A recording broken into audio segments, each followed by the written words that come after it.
How's practice gone for you this week? It's been good. We've been just preparing one day at a time, and we're all just kind of learning the game plan as we go. So it's just like I said, it's one day, one play at a time.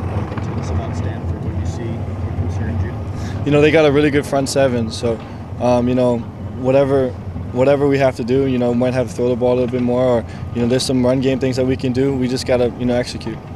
Is that shoulder something you have to get treatment on every day now? It's fine. It's just one of those freak things that I just kind of landed on it weird, and but now it feels good, and I'm good. Is that one of those things that comes back when you taps or when you hit it? Does it feel like it comes back? It hasn't so far.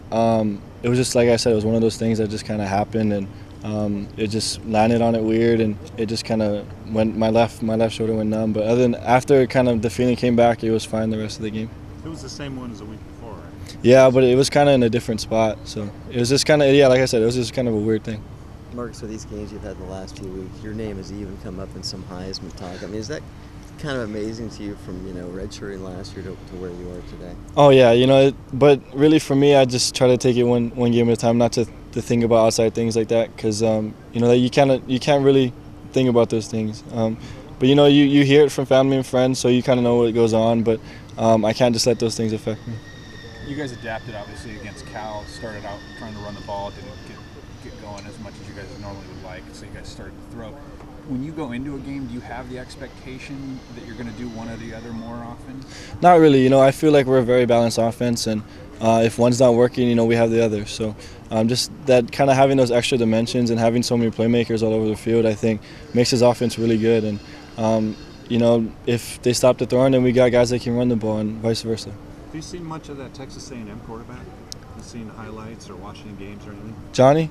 Yeah. Yeah, actually I've met him before. I played in an all-star game with him, and he's a really good guy. He's an incredible athlete. You can see what he does on the field, and, but it's crazy his improvisation and all that stuff. So I think it's fun. He's fun to watch, and he had a really good game this past weekend. He probably says the same stuff about you, Marcus. I appreciate. appreciate. But you guys are similar, is what I mean. Do you see some of yourself in him?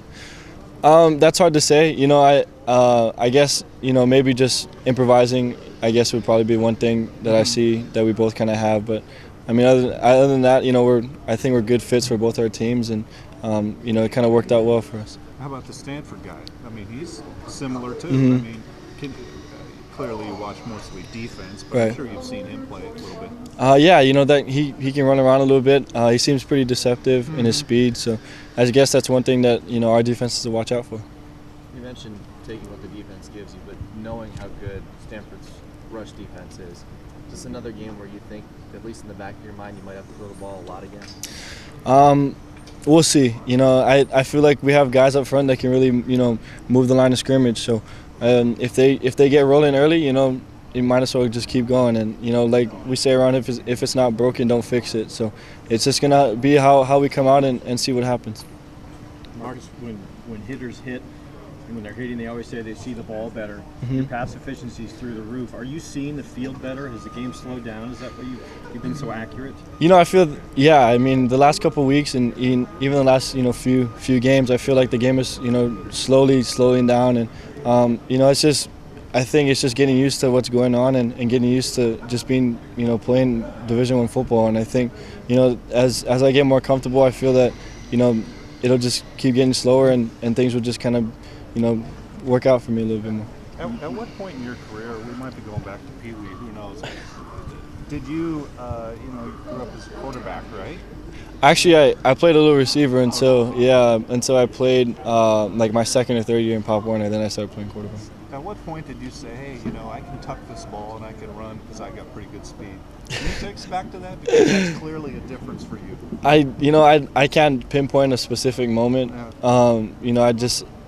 I've always, we kind of had some things where I would boot out a little bit in Pop Warner, and I would try to throw the ball, and instead of there's like 15 yards downfield that I could have ran for. And my coach, Coach Reagan, used to just tell me, you can run for those. And a couple of times I did, it just kind of gave us success. And I guess that's kind of learning, how you go and learning that when to take off and when to gain those yards. Marcus, to be on a list, throwing the 6 touchdown passes, to already be somewhere that Joe Harrington's on and stuff like that. Have you been able to think about that and kind of see where you are there, or you just kind of? I mean, a little bit. You know, it's on to be a part of that. But really, it was fun to throw the ball, you know, and get, you know, everyone involved and get guys, you know, touchdowns. You know, Will Murph had his first touchdown of his career, and you know that's a big thing for us, you know, because we have guys here that have, you know, busted their tails for a long time, and to see them have success on the field is really it's really fun and really good for us. Marcus, Stanford is #1 in the nation in sacks. What's your role as a quarterback to try and prevent him from getting sacked? Just definitely, you know, getting rid of the ball quicker. You know, there's got to be some things that, you know, I got to learn to, if the protection kind of breaks down, I got to throw the ball away. And, you know, just little things like that, the little details of just getting the ball out quicker and making sure that, you know, we can slow their pass rush a little bit. Were there many guys in Hawaii that you looked up to as far as quarterbacks? You know, Hawaii's produced a lot of D1 guys, Yeah. NFL guys, but I wouldn't say too many quarterbacks come out of that state. Actually, my high school, for the past, I don't know, so many years, they've had a Division I quarterback, you know, consistently go from, you know, Jason Gesser was a quarterback at my high school. Yeah. You know, Jeremiah, Darnell Arsenal, you know. Masoli. Yeah, and then Timmy Chang. You know, there's guys, you know, throughout my high school that I kind of really looked up to and really just trying to, you know, kind of mirror what they did because they had so many success. And you know, they were fun to watch, and, you know, I mean, yeah, just there's guys that I've always kind of looked up to, and you know, I've picked up some things from them.